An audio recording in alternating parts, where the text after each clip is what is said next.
জয় মোহনবাগান সবাইকে। প্রথমেই আমি কথা বলতে চাইবো এই ভিডিওটিতে মোহনবাগান সুপার জায়ান্টকে নিয়ে, হ্যাঁ বন্ধুরা, এবং ইন্ডিয়ান ফুটবলকে নিয়ে, আইএসএলকে নিয়ে বিস্তারিত থাকছে প্রতিবেদনে। নেক্সট যদি প্রথমে আমরা শুরু করি এই ভিডিওটিতে, মোহনবাগান সুপার জায়ান্ট আমরা সকলেই জানি তারা কী না দিয়েছে ইন্ডিয়ান ফুটবলকে। তো তারা কিন্তু প্র্যাকটিস শুরু করে দিয়েছে সার্জিও লিওবেরার তত্ত্বাবধানে। আমরা সকলেই দেখেছি, যেখানে লিগ নিয়ে অনিশ্চয়তা কাটেনি তখনও কিন্তু প্র্যাকটিস শুরু করে দিয়েছিল। এবং এই আইএসএলের সবচেয়ে প্রথম দল যারা প্র্যাকটিস শুরু করেছে সেটা হচ্ছে আমাদের মোহনবাগান সুপার জায়ান্ট। তো আশা করছি যে প্লেয়াররা সেই ফিটনেসটা পাবে, যেই ফিটনেসটার অভাবে কিন্তু ভুগেছে মোহনবাগান সুপার জায়ান্ট আদর্শ ডুরান্ড কাপ এবং সুপার কাপেতে।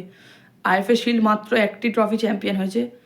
তো দেখা যাক কী করতে পারে মোহনবাগান সুপার জায়ান্ট। এবার নেক্সট আপডেট আমরা যেটা বেরোবো আপনাদের গড দিমিত্রি পেত্রাতসকে নিয়ে। হ্যাঁ বন্ধুরা, আমার one of the favourite player মোহনবাগানের দিমিত্রি পেত্রাতস, তিনি ফিট হয়ে উঠেছেন। হ্যাঁ বন্ধুরা, যেখানে আমরা সকলেই দেখেছি রিজার্ভ টিমকে 4-0 গোলে হারিয়েছে তাদের সিনিয়র দল মোহনবাগান সুপার জায়ান্টের।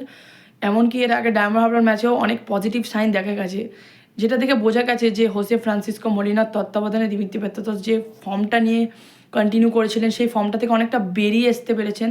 তার যে ডাউনফলটা ঘটছিল সেখান থেকে তিনি রাইজ করতে পেরেছেন এবং শুধু মেন্টালি নয় ফিজিক্যালিও ফিট হয়ে গেছেন দিমিত্রি পেত্রাতস, যেটা থেকে মনে হচ্ছে।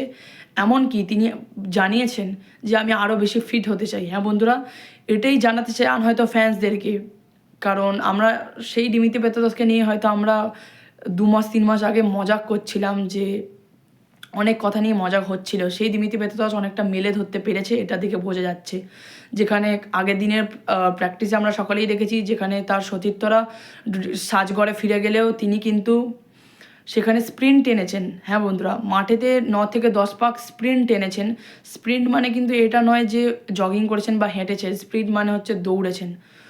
তো এটাই হয়তো পজিটিভ সাইন। এবং নেক্সট আপডেটে যদি আমরা মুভ করি, যে 14টি টিম আইএসএল খেলবে। হ্যাঁ বন্ধুরা, আমরা জানি যে উড়িষ্যা এফসি, তাদেরকে নিয়ে কিছুদিন আগে একটি সমালোচনা চলছিল যে উড়িষ্যা এফসি কি খেলবে না। তো তারা ফাইনালি জানিয়েছে তাদের ওয়েবসাইট থেকে যে তারা পার্টিসিপেশন নেবে এই আইএসএলে, কিন্তু উইদাউট এনি ফরেন প্লেয়ার্স। হ্যাঁ বন্ধুরা, কোনো ফরেন প্লেয়ার্স থাকবে না, শুধু ইন্ডিয়ান টিম নিয়ে খেলবে, ইন্ডিয়ান সাইড নিয়ে খেলবে। যেখানে কিন্তু ইন্ডিয়ান সাইড নিয়ে হলেও একটা স্ট্রং টিম হয়তো পাবে উড়িষ্যা এফসি।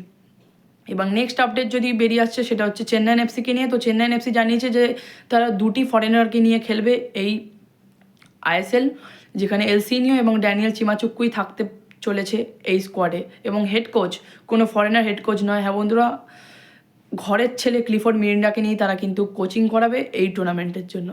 তো এবার নেক্সট আপডেট যেটা বেরিয়ে আসছে, হোম অ্যাওয়ে ম্যাচেস, এমনকি ফিক্সচার্স নিয়ে আপনারা অপেক্ষা করছেন এবং আমি অপেক্ষা করছি অ্যাজ আ মোহনবাগান ফ্যান। তো যেখানে কিন্তু 4টি দল, এআইএফএফ জানিয়েছে যে 4টি দল হয়তো সুযোগ সুবিধা পেতে পারে আদর্শ আমাদের আইএসএলে। যেখানে নেক্সট আমরা যদি কথা বলি 4টি দল, তো তাদের নাম কি সেটা হচ্ছে Mohun Bagan super giant, Kerala Blasters FC, Bengaluru FC এবং এফসি গোয়া। হ্যাঁ বন্ধুরা, আমরা সকলেই জানি 13টি করে ম্যাচ খেলবে পার হেড একটা টিম। সিঙ্গেল লেগের ম্যাচেস হবে, একটি করে ম্যাচ, কোনো ফিরতি ম্যাচ হবে না। যেখানে আমরা সকলেই জানি যে এই 4টি দল হয়তো 7 থেকে 8টি ম্যাচেস খেলবে as a home side, home match.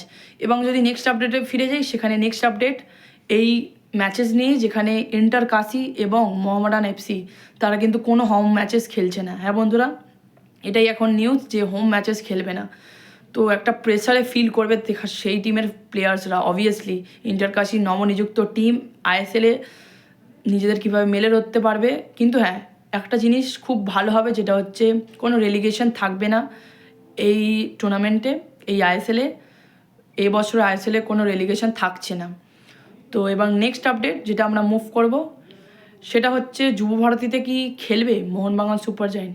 তো আমরা সকলেই জানি কালকে একটি বৈঠক বা একটি নির্দেশ দেওয়া হয়েছিল এআইএফএফের তরফ থেকে, যে কোন কোন দল কোন কোন গ্রাউন্ডে প্রিফার করছে তাদের আইএসএল খেলার জন্য। যেখানে কিন্তু মোহনবাগান সুপার জায়ান্ট এবং ইস্ট বেঙ্গল এফসি দুজনেই কিন্তু বলেছেন যে তারা, সেখানকার সেই টিমের ম্যানেজমেন্টরা বলেছে তারা ফার্স্ট চয়েস হিসাবে যুব ভারতীকেই দেখতে চান। যেখানে আমরা সকলেই জানি কিছুদিন আগে একটি সরাসরি কথা বিবেচনা হয়েছিল, যেখানে আমাদের সচিব বলবো সৃঞ্জয় দত্ত অথবা দেবাশিস দত্ত তারা কিন্তু জানিয়েছে যে যুব ভারতীকেই তারা ফার্স্টে নিয়ে এগোতে চলেছে হয়তো এই টুর্নামেন্টে, যেখানে ইস্টবেঙ্গল এফসিও সেম কিছু জানিয়েছেন। যদি না হয় তাহলে কিশোর ভারতীকে তারা প্রিফার করেছেন। তো দেখা যাক, এটা AIFF এর উপর ডিপেন্ড করছে যে কত তাড়াতাড়ি মেসি কাণ্ডর পরে রিভাইভ করতে পারবে। কারণ আমরা সকলেই দেখেছি 2017 সালে কীভাবে রাজ্য সরকার তাদের তত্ত্বাবধানে কীভাবে সাজিয়ে উঠেছিল আমাদের যুব ভারতী। তো আশা করছি এরকম নিয়ে একটা খুব তাড়াতাড়ি পজিটিভ সাইন বেরোবে। এবং ফিকচার্স কিন্তু খুব শীঘ্রই বেরোতে চলেছে। হ্যাঁ বন্ধুরা, হয়তো 20 তারিখের মধ্যে ফিকচার্স বেরোতে চলেছে ISL নিয়ে। তো হোপ ফর দ্য বেস্ট। আশা করছি ISL তাড়াতাড়ি শুরু হবে, এবং ISL যখন শুরু হবে মোহনবাগান সুপার জায়েন্ট আমাদের টিম যেন গুড অ্যাবিলিটিস পায়।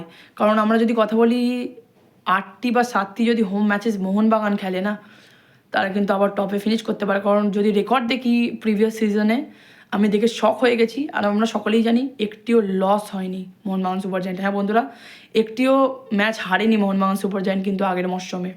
এবং সেখানে FC গোয়ার কথা বললে তারা একটি ম্যাচ মাত্র হেরেছে তাদের হোম গ্রাউন্ডে। হ্যাঁ বন্ধুরা, আশা করছি যে খুব তাড়াতাড়ি পজিটিভ সাইন্স বেরোবে এবং ISL ফিকচার্সগুলো তাড়াতাড়ি বেরিয়ে যাবে।